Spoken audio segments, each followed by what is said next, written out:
Yeah, sure. That was the biggest surprise for me, that every people I met were very friendly and they wanted to help me, and they spent some money to get clothes and anything. If he will go to class and apply himself, which I very believes in the discipline situation he's coming out of, I hope he'll continue to, treat it the way it's supposed to be, why he should have success in school. And if he's eligible and swims for us, why I think it would be the same situation as any team in the United States that gained a world record holder.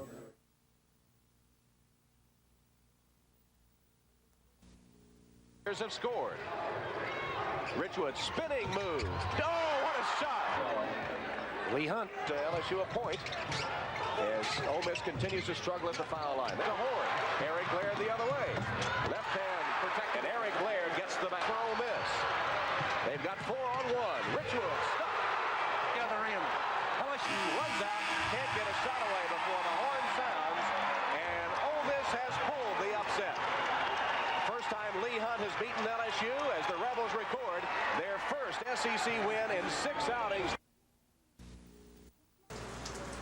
The small town of Shorter has exactly $453 in the bank.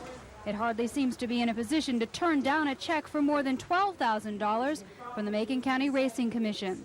But we are not going to accept questionable funds and put ourselves in a position to be worse off than we are now.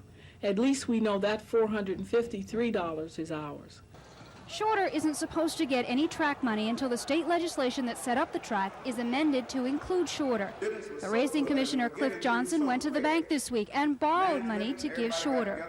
We didn't have to do it in the first place. If our intentions were not honorable, then, we would not have done that. Johnson says the commission was going to repay the loan with money from a charity day to be held at Victoryland this summer. Charity Day money is supposed to go to charities. There's a tremendous question of legality as to whether charity money could be used to pay the city of Shorter money. There's a tremendous question about that in my mind. Agreed, but there's also ample time to work out the details of how it could be done legally. Everything that we've done is above board. We have nothing to hide, We were just trying to be as inclusive as possible.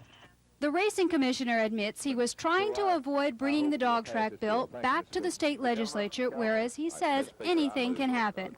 If the legislation is amended to include Shorter, there could be other amendments to change the way the dog track money is divided. But the plan apparently backfired because the mayor of Shorter says her town won't get involved in something that she says may be illegal. Susan Silvernail, WSFA TV News.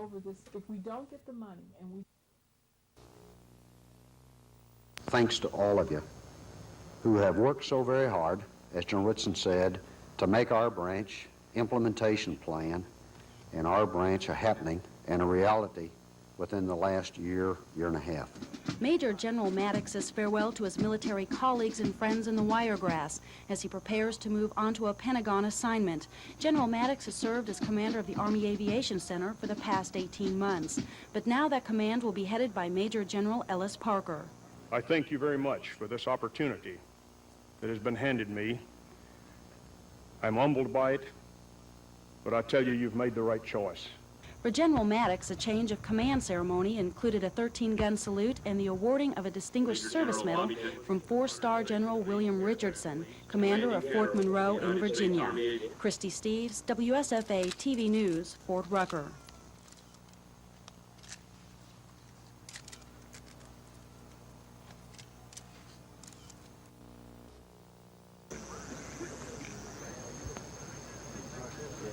It's not, it's real. Here? But yours are here. You're going to be taking ours out with these things at night? The Army, it provides a big step forward in attack helicopter weaponry. As you can see, it's a sophisticated aircraft and represents the top of the line and the leading edge of industry.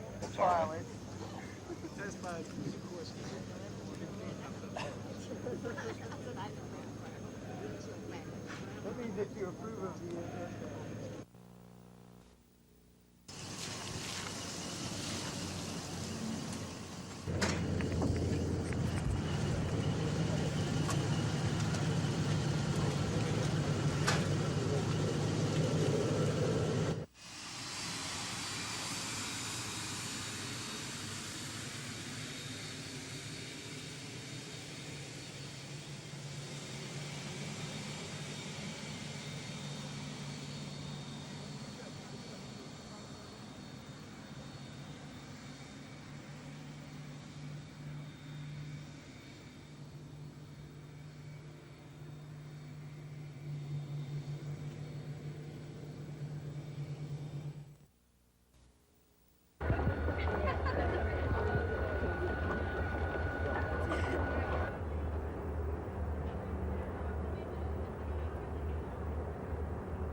Mike Colon is the owner of the Montgomery Athletic Club and a local real estate developer. But nearly 10 years ago to the day, Colon was in a Miami Dolphins uniform, playing in his third straight Super Bowl. He can relate to what the Dolphins and 49ers are going through this week in Palo Alto. It's the most exciting week in terms of his football career. Most of those guys that are out there now, especially the first-timers, are just ecstatic at all the hoopla and hype that's going on out there. Colon describes Dolphins coach Don Shula as the hardest working coach in the NFL. It surprises him if Miami isn't in the championship game every year. And who does the former Dolphins linebacker think will win Super Bowl 19? I'm quite prejudiced with my prediction. I lead toward the Dolphins, but they're going to have to play some good defense to win it, because I know San Francisco will play good defense against the Dolphins. But if Marina is on like he's been lately, I think the Dolphins will win it. Colon received 2 Super Bowl rings, commemorating the Dolphins' 14-7 victory over Washington in Super Bowl 7 and Miami's 24-7 win over Minnesota in Super Bowl 8. But he doesn't wear either of them, nor is there any Super Bowl memorabilia in his office. You know, those were great experiences, and I'm thankful to the Lord for allowing me to have participated in that situation. But there's so many other things going on with family and business and community involvement now that that is sort of insignificant. But don't be misled. Mike and his 11-year-old son John will be tuned in Sunday just like many of the rest of us. Dave Cody, WSFA TV Sports.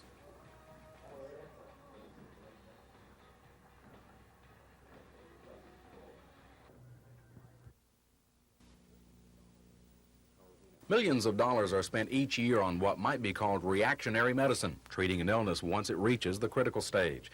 For a year, about 24 Alabamians, members of a state government task force, have been trying to develop ideas on how to shift the emphasis from reactionary medicine to preventive medicine. We want to re-educate, reorient thinking more towards what can we do to prevent illness 5 years from now, 10 years from now, 20 years from now, rather than how can we treat this heart attack after it's occurred. Let's go have bypass surgery. Ideas include realigning public health agencies into providing screening and testing services, as well as the reactionary health treatments they currently provide. Another idea is trying to get private health insurance carriers to offer more coverage for preventive efforts like annual physicals, and changing personal health and eating habits. Admittedly, changing society's view is a long-term project, and the best way to reach most Alabamians over a long period of time is through the public school system. Many of the task force ideas suggest more health and physical fitness courses for schools. The idea of changing lifestyles has an ultimate goal of producing lower medical costs and a healthier public. Chris Grimshaw, WSFA TV News.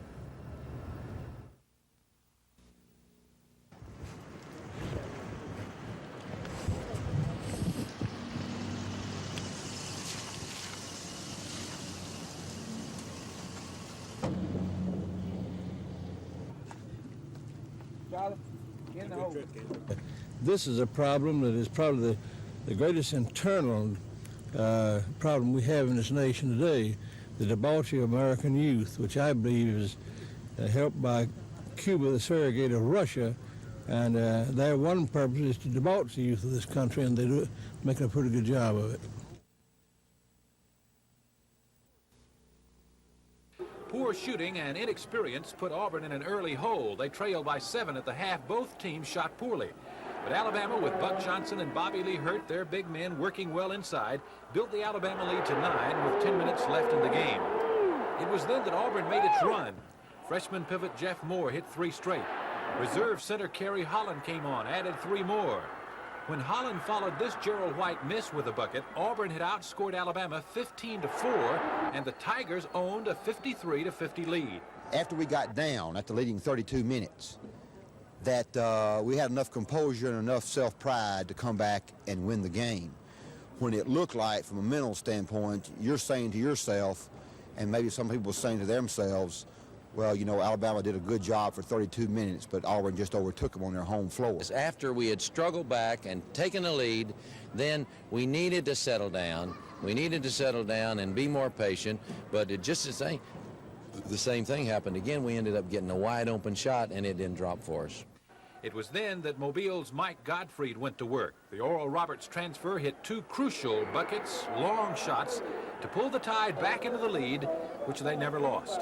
Chuck Person, held to just 10 points, went down in the final minute of the game, was carried from the floor with strained abdominal muscles, but is expected to be ready for Auburn's next game. What did you think when Chuck went down? I said, hey, that's going to hurt him, but Auburn got a good team as a whole. Yeah, but this is a big win. Now, you all may be the hottest team in the league, do you think? I think right now, we're going to have to, keep improving, go out and we have to play every game. You didn't miss that big guy tonight, did you? First like Charles Barkley, hey, you're going to have to miss him. You didn't mind missing him, huh? No, I didn't mind.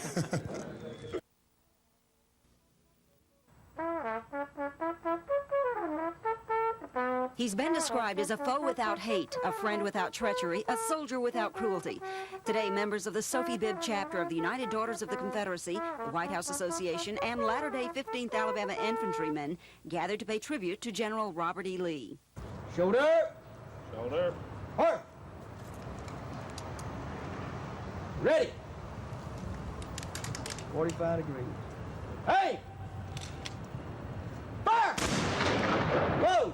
He was one of the great military captains of history, to be ranked along with Alexander, Julius Caesar, Frederick the Great, and Napoleon. But over in that, he possessed human qualities of greatness and of character, of modesty and humility that they did not have. Robert E. Lee was born into genteel poverty on January 19, 1807.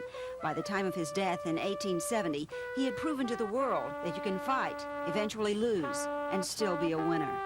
Lynn Sampson, WSFA TV News.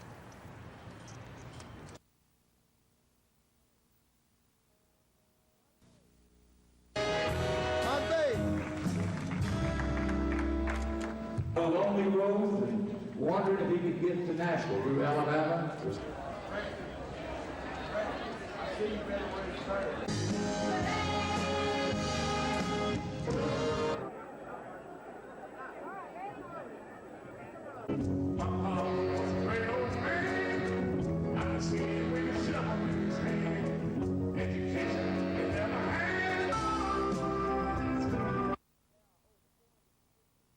There are over 450 entertainers and musicians that are popular, big people that have come out of Alabama and have never been recognized. I think this is going to open the can of worms to let the world know what Alabama has to offer.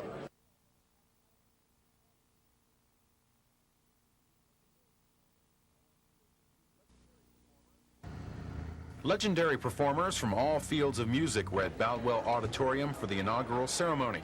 The guest list read like a musician's who's who: country rock band Alabama, the Commodores, Tammy Wynette, Percy Sledge, Clarence Carter, and Hank Williams Jr. The Hall of Fame Awards are part of a growing effort by the performers and music lovers in the state to give special recognition to Alabama artists who have contributed to music. I believe this is something that can lead into an annual or a biannual event that will make people proud to be from the state of Alabama. Alabama offers the world a lot. There are over 450 entertainers and musicians that are popular, big people that have come out of Alabama and have never been recognized. I think it's one of the most greatest things that could ever happen to the entertainment of Alabama. Romantic balladeer and native Montgomeryan Nat King Cole, country western immortal Hank Williams of Georgiana, and record producers Buddy Killen and Rick Hall of Muscle Shoals were named as the first inductees into the Alabama Music Hall of Fame. Governor and Mrs. Wallace personally awarded the Commodores and Tammy Wynette the Governor's Sustainment Achievement Plaque, and the event's host, Alabama, was chosen as the Hall's Music Industry Award winner. The music stars say the awards are not that important. Rather, they say, it's seeing each other again and giving the state of Alabama the recognition it deserves as a music capital. Hey, Alabama's a great state, so why shouldn't we have a lot of entertainers, you know? I think it's wonderful.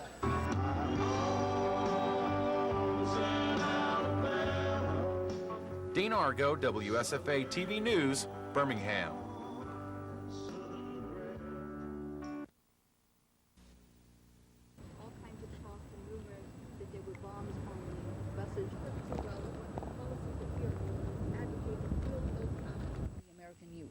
And with this, increased economic.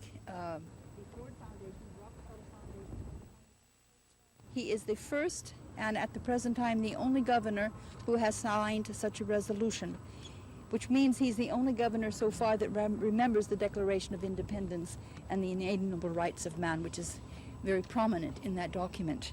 And I'd like to give it to you and thank you for Governor Wallace's concern for the people. Let me say on behalf of Governor Wallace, I'm certainly pleased to accept this letter of thanks and congratulations.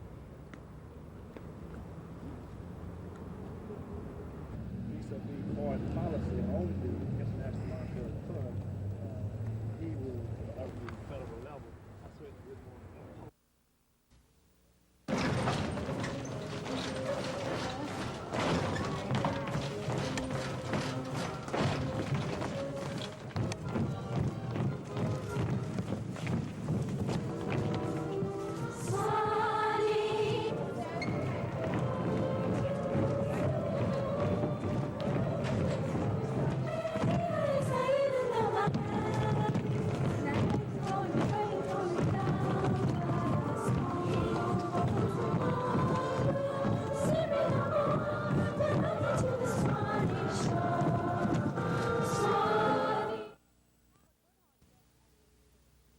What Bernhard Goetz admits doing, shooting 4 teenagers on a subway in New York City, just crystallizes the frustration of the American people who are tired of being victims of crime.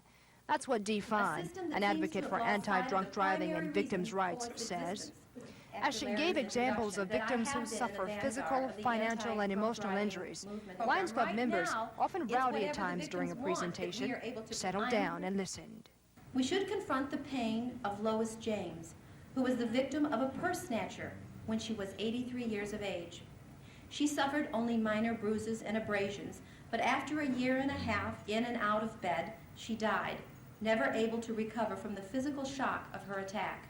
The new Victims Assistance Program, which Ms. Fine heads, has received hundreds of calls from those victims wanting to know their rights. All have needed help, and none had any place to go before this office was established. Ms. Fine also talked about the criminal justice system, which she says is now recognizing the victim, like a family member who suffers lifetime sorrow in the hideous death of a loved one. She criticized judges who she says must stand accountable for the sentences they hand down. That means if they turn some criminal, some dopehead loose, and that person injures somebody else, then by golly, that judge played a role in that. Kim Davis, WSFA TV That I News. have been in the vanguard of the justice system that has in the past ignored the plight of victims, that in fact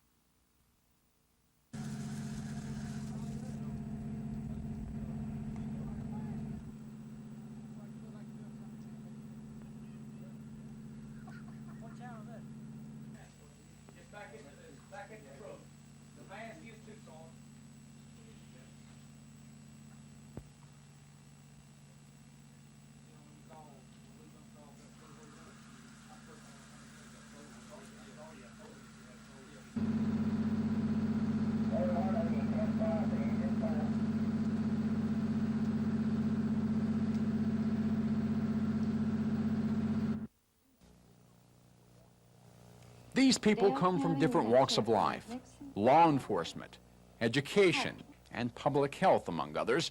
They have a common bond, a mutual concern about child abuse and neglect, a growing problem in Alabama. In 1984, a total of 28,407 cases of child abuse and neglect were documented. Today, Dr. Kogel-Schatz was elected president of the 2nd Congressional District Council on Child Abuse and Neglect. She says her group needs to mobilize quickly. We need to get moving, and we need to make the public aware of the scope of the problem and really help pave the way to educate for identification, prevention, and treatment of child abuse. This group will be trying to encourage and develop prevention programs like this puppet show in the district's 13 counties. Members say child abuse has reached epidemic proportions. It's very difficult to prosecute, it's very difficult to find out about, and I would say it's the major crime that we have right now, and it's the most difficult one to do anything about. Cal Calloway, WSFA TV News, Dothan.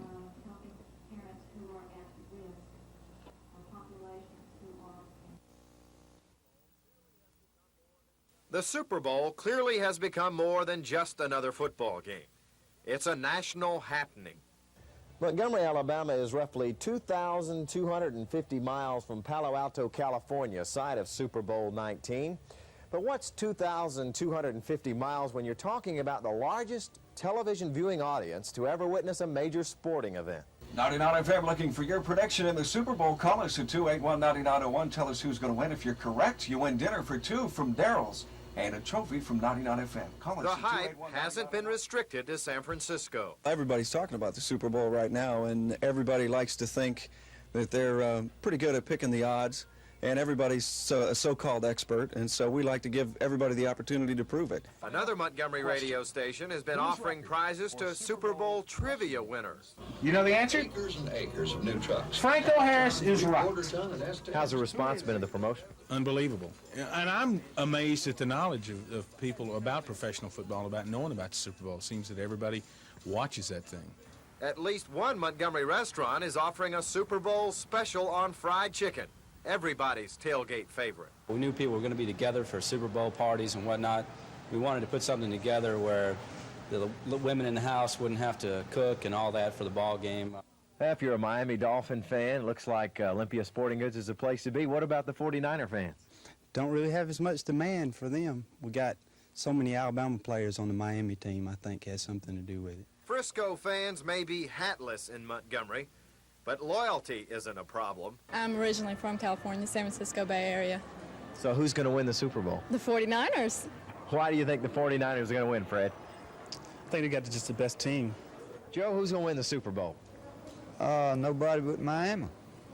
You sound pretty confident about it. That's right. They're going to win, there's no question about it. The 49ers ain't got a chance. Do you think the 49ers will give them a run? No, not at all. I think Mark Duper and Mark Clayton, too much for them. But then there's always that one Super Bowl. Don, who's going to win the Super Bowl? Miami. You sound pretty confident. Why? Well, because I hear more about them. Do you even know who they're playing? No. Okay.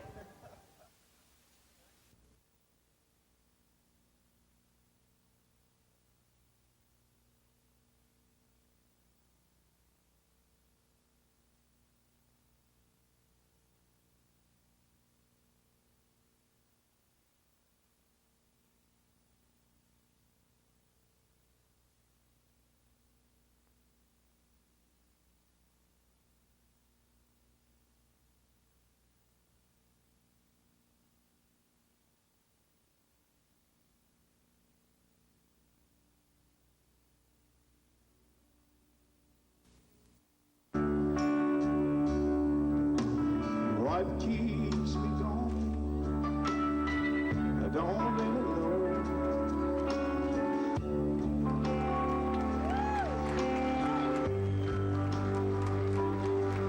Could it be the satisfaction of being understood? When the people really love you, let you know when it's good. Well, I'll speak my southern English as natural as I please, 'cause I'm in the heart of Dixie. Dixie's in the heart of me. My home's in Alabama, southern born, southern bred.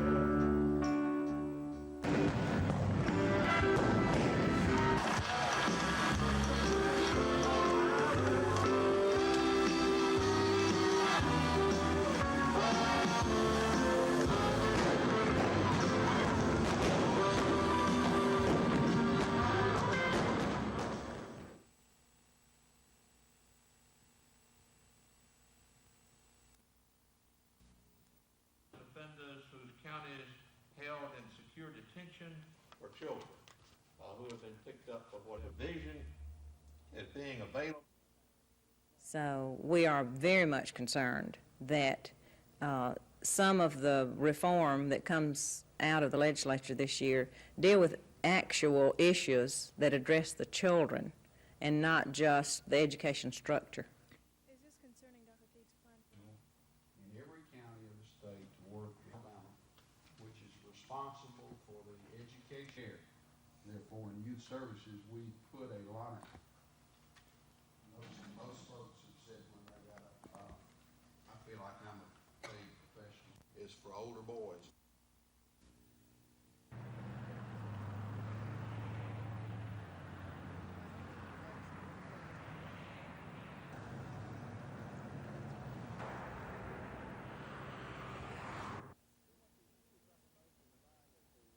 We want to keep uppermost in the mind of the citizens here that 7-Eleven continues to be the top retailer of pornographic magazines.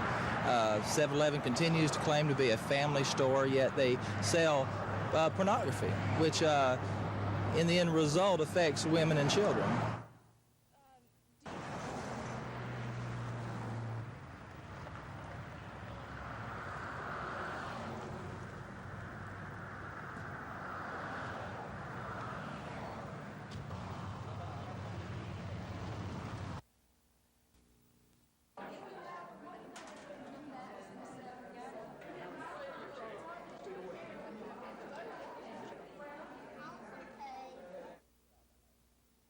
We, especially as Southerners, appreciate those characteristics which were so honorable in our ancestors. We appreciate their sense of duty. We appreciate their bravery and their courage, and we appreciate the hospitality of that old period of the war between the states. And now, also today, we will present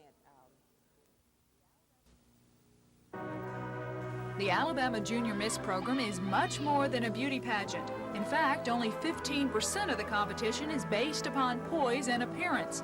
And the winner isn't crowned with a rhinestone tiara. She's simply named and goes home with a cash scholarship and gifts. All week, 52 contestants have practiced and worked hard for tonight's finals, where thousands of dollars in scholarship money will be on the line. More than any other Junior Miss program in the nation. The scholarships are our main benefit. I was able to attend college for 4 years for free, books, tuition, everything, and that was a great benefit. The other benefit would be the friendships that you make that last all your life. These high school seniors are a talented group, and they need to be, because the creative and performing arts competition represents 20% of the final total.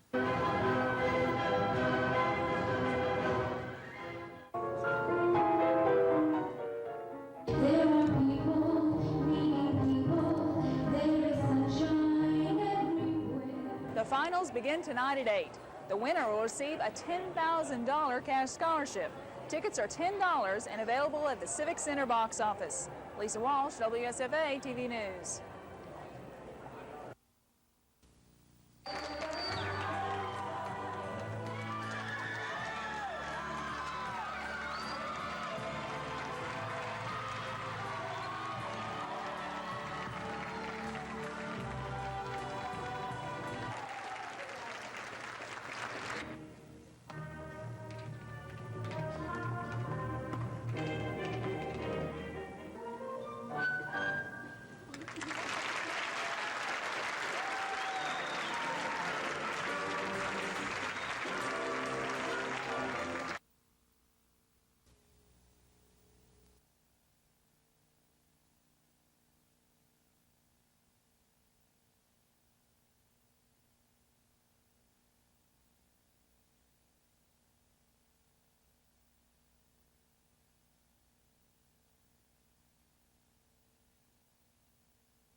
I'm going to University of Alabama next year, and I'm using my $10,000 towards my college scholarship. So I'm really excited about that, and I'm going to go to Gayfers and just going to have a good time.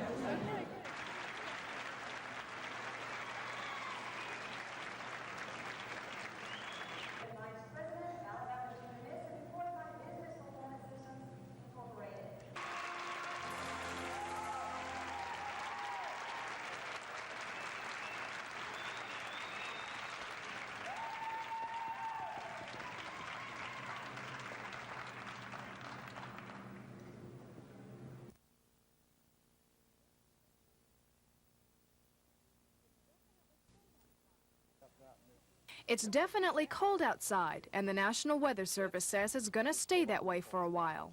It should warm up to, if you can call that warm, the low 30s tomorrow. So we may get above freezing for a few hours tomorrow afternoon. And with the cold air, there comes a lot of concern for people who may not be fortunate enough to have a warm place to go. The Montgomery Police Department is rounding up what they call derelicts and bringing them to places like the Salvation Army. It is our responsibility and our job to aid these people when we feel that they can't care for themselves. Something has to be done to them, and like I say, by the orders of Chief Swindle, we're trying in every way to help these people. Hoyt says the department will patrol places like railroad tracks, places where the homeless are apt to stay.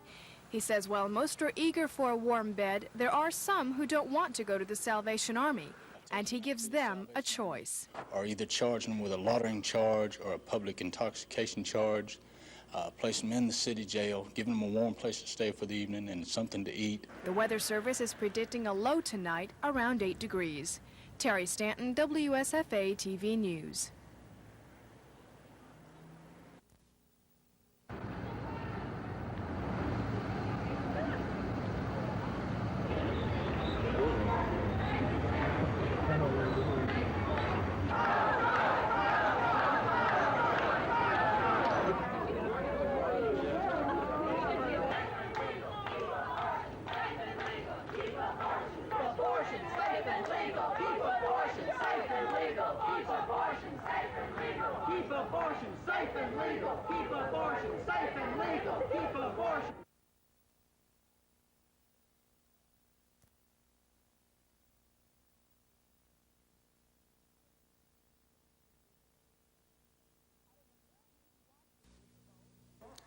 Out of the millions who watched the Super Bowl, 375,000 people watched in closed caption.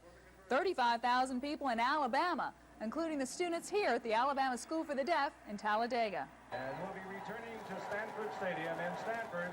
Some said the 49ers were #1. Others were pulling for the Dolphins. Why?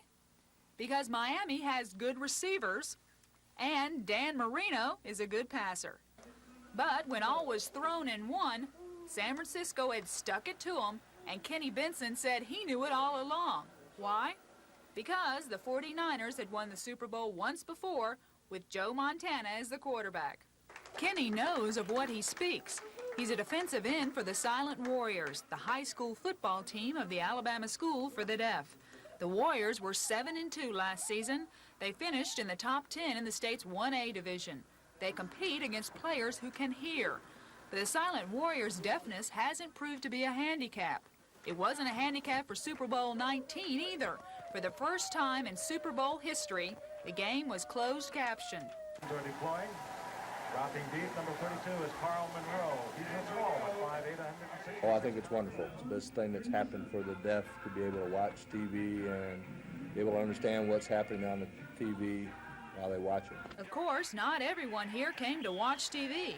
Some came for the company, like Silent Warrior cheerleader Sarah Weaver. Who did Sarah want to win? She answered in universal language. Lisa Walsh, WSFA TV News at the Alabama School for the Deaf in Talladega.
I wasn't really surprised because they've been using me like this all year, and I was just happy with the way, some of the calls were coming to me. And a lot of times Joe would just, audible plays to me, so he read the defense really well.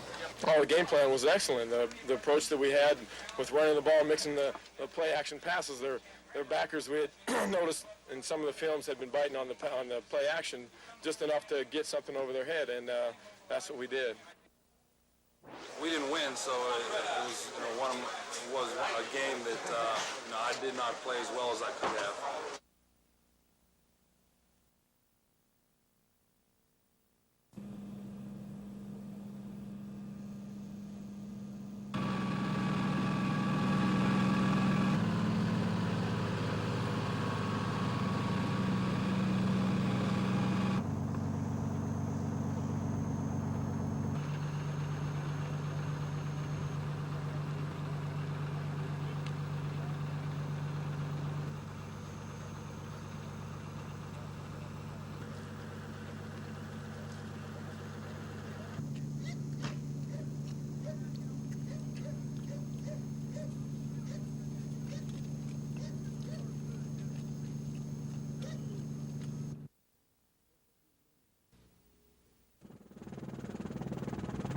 There could be millions, perhaps even billions of dollars worth of oil under Mobile Bay, and oil companies have given the state almost $350 million just for the right to drill and find out.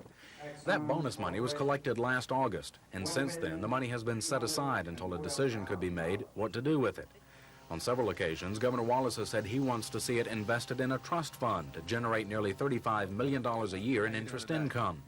He wants the income to be funneled into the general fund and used for state government. This morning, the president of the state's County Commission Association and the vice president of the state's League of Municipalities say they think it's only fair that half of the $35 million in interest income be given to them.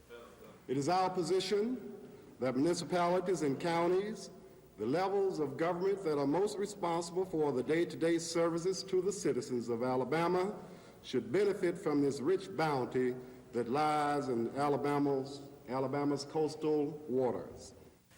But they'll have to get in line to ask for the money. Proposals have already surfaced to use as much as $50 million to deepen the Mobile Bay ship channel, or more than $60 million to fund soil conservation grants for farmers, or $30 million to help small businesses, or $20 million for a reforestation project, or help volunteer fire departments, or establish a public works project, or help fund child abuse programs, just to name a few.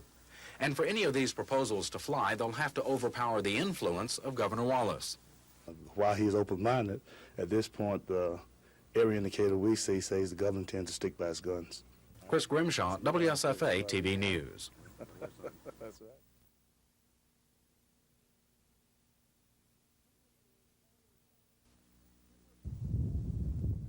Temperatures all over Alabama dropped to their lowest levels in almost a century today, freezing ponds, streams, and almost anything else that was left unattended.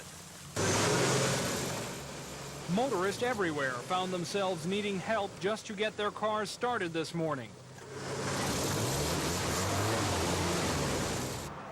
And even when they made it out onto the roads, there was no sure way to escape the bitter cold.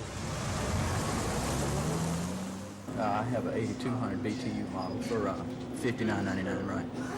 Got 2 of them left. At a Montgomery hardware store, portable heaters were selling faster than hotcakes. Shelves that were full a few days ago were empty early this morning. If you had more, you could sell a lot more? We could sell every one we could get, I think. Another hot item in all this cold weather, special tools to cut off water lines. And at a local restaurant, the coffee trade was booming. The temperatures were in fact low enough to put some people out of business, at least for the day. And even workers who stayed home didn't necessarily stay warm. Scattered power outages around the state left thousands of people temporarily without heat. All this just goes to prove what one man said: it's not chilly out here. Chili is something you eat. It's cold and likely to stay that way for a while. Tom Foreman, WSFA TV News.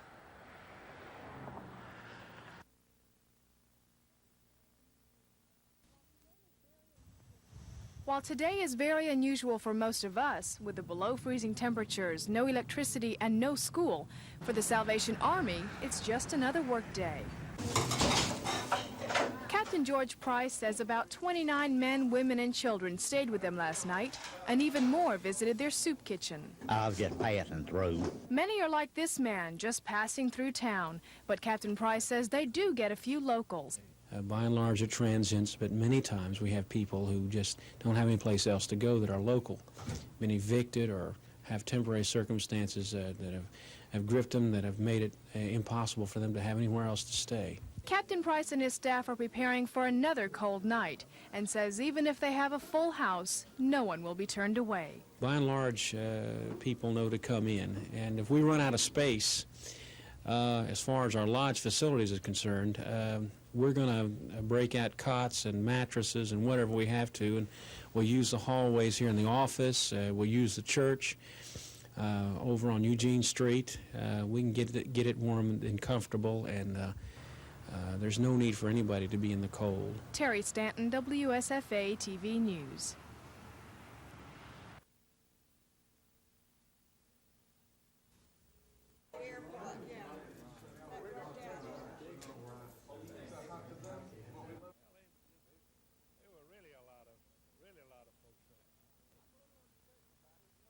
I'm a little uncertain about it. He talked about freezing spending. Really, everybody's anticipating that we got to cut government spending. And he talked about freezing. I think sort of uncertainty is what he means that. I wish he'd given more than just a passing remark to the issue of a constitutional amendment to balance the budget. 0-degree weather, and some of the lips might have been frozen to the trumpets. It would have been terrible. A lot of high school kids or college kids in bands to have gone back home and suffered from pneumonia. Well, They must have brought a ascertain. Well, there were really a lot of folks there. The student body president of Tuskegee is here, and she came by there.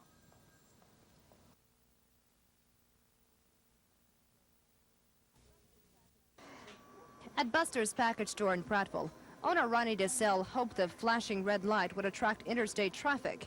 Once inside, Ronnie was able to lure customers to his novelty display of T-shirts, Alabama souvenirs, and assorted caps, big selling merchandise for out-of-state customers, which was a shot in the arm at the cash register. But no more. Tomorrow, all flashing or blinking lights used to advertise or identify private liquor stores must come down. So must the novelty, clothing, and general grocery items.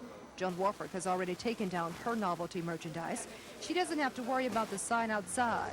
It doesn't flash. But Ms. Warford is concerned about the future of her business. The private package store enterprise hasn't reeled in the big profit bucks lately.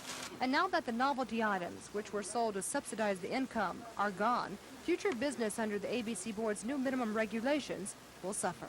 I just don't see where we will have, after taxes and license and you have whiskey taxes, I just feel that it will be a very moderate amount of income left in it. Owners say the latest regulations, which also include a minimum inventory of $5,000 of liquor or wine, will add more hardships to their stores. And since liquor is purchased from the state, prices are not competitive. The ABC Board says the standards are the result of public concern. Concern private package store owners say will hurt business in the long run. Kim Davis, WSFA TV News.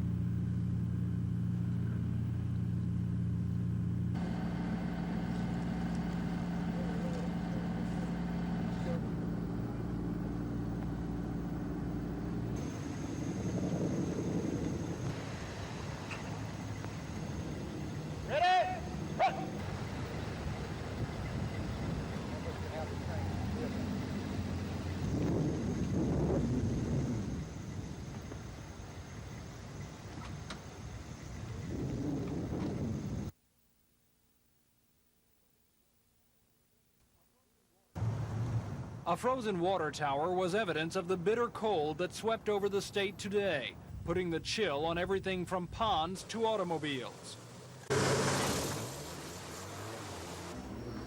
At a Montgomery hardware store, portable heaters were all but sold out within just a few hours this morning. If you had more, you could sell a lot more. We could sell every one we could get, I think. And at local restaurants, the coffee trade was booming. In some cases, work was even held up for a day or two in hopes the freezing temperatures will pass. Meanwhile, scattered power failures around Alabama left thousands of homes temporarily without heat. All this just goes to prove what one man said: it's not chilly out here. Chili is something you eat. It's cold and likely to stay that way for a while. Tom Foreman, WSFA TV News.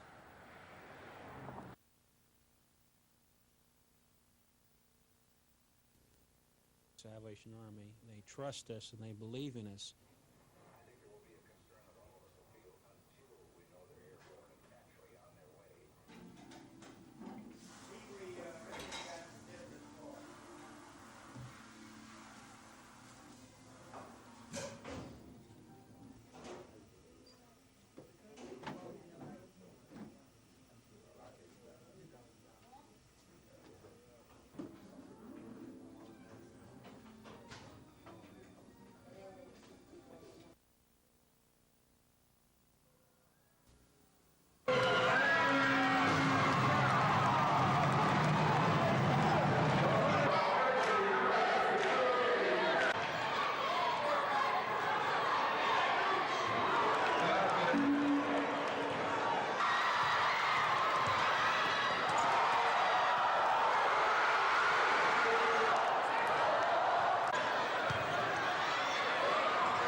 And he is continuing to do that. I said we could. He will if he's released. It's the Loan Association in Texas, the one that's now taken over by the Texas Department of Savings and Loan. They were the ones that brought Mr. Melcher in. He has since been guarantees to you, but we'll try and do the best we can. That is something head-proofing, it appears. For this board to consider. Man is deciding on when life starts and when it doesn't. Reverend Carmine Falcione and other anti-abortion demonstrators braved the cold weather today to hold their rally on the steps of the Capitol. We are here to protest the most infamous day in our country's history. January 23rd, 1973 marked the day when a major decision from the courts of this country had sent this country on a course of moral degradation and God's judgment. Reverend Falcione says there's new vitality in the pro-life movement, signified by the re-election of President Reagan. And he says other leaders are also behind their movement. Governor Wallace is proclaiming this week Respect Life Week, and U.S. Senator Jeremiah Denton sent a statement to the group expressing his opposition to abortion. We have come far and done much because people like you are motivated by love, not by hate. Reverend Falcione says the recent violence against several abortion clinics only distorts the issue. He says 15 million babies have been aborted since 1973 and compares those to the Jewish Holocaust of World War II. Terry Stanton, WSFA TV News.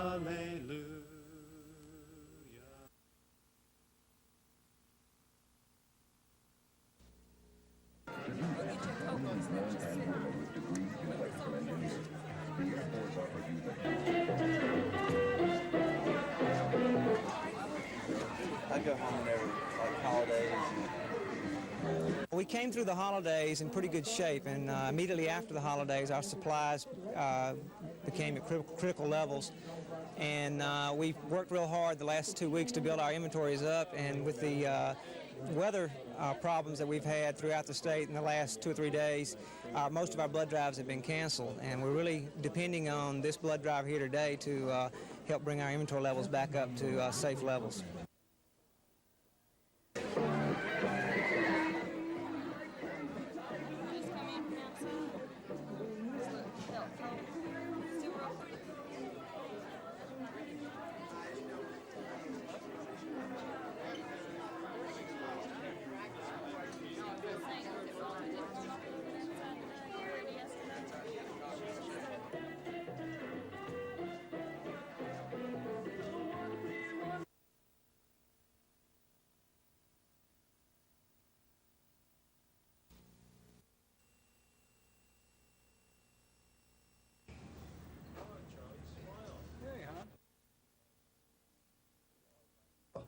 We are bringing in new management. We're looking at these management. They're being hand-picked to ensure that we only get the very best in here. We are putting in the latest equipment available, such as alarms on doors. If anyone goes out the fire doors, it sounds an alarm. We're aware that someone's going out.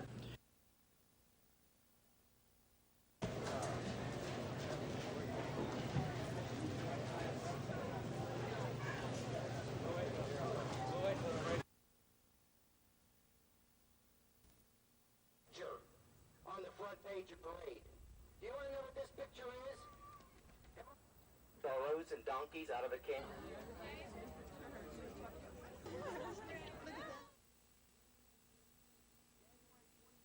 January 23rd, 1973 marked the day when a major decision from the courts of this country had sent this country on a course of moral degradation and God's judgment.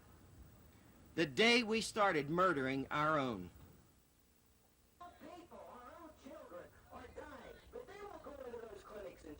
Anybody associated with Alabama Citizens for Life or...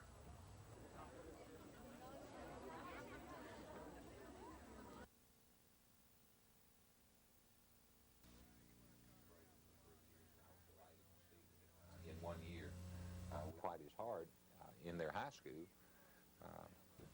who want to enroll at Auburn. I think that's really a very excellent program, because what it does, it permits those of us in higher education to work with private industry and double the state's money. So in essence, you wouldn't get any money unless you had the private money to go with it.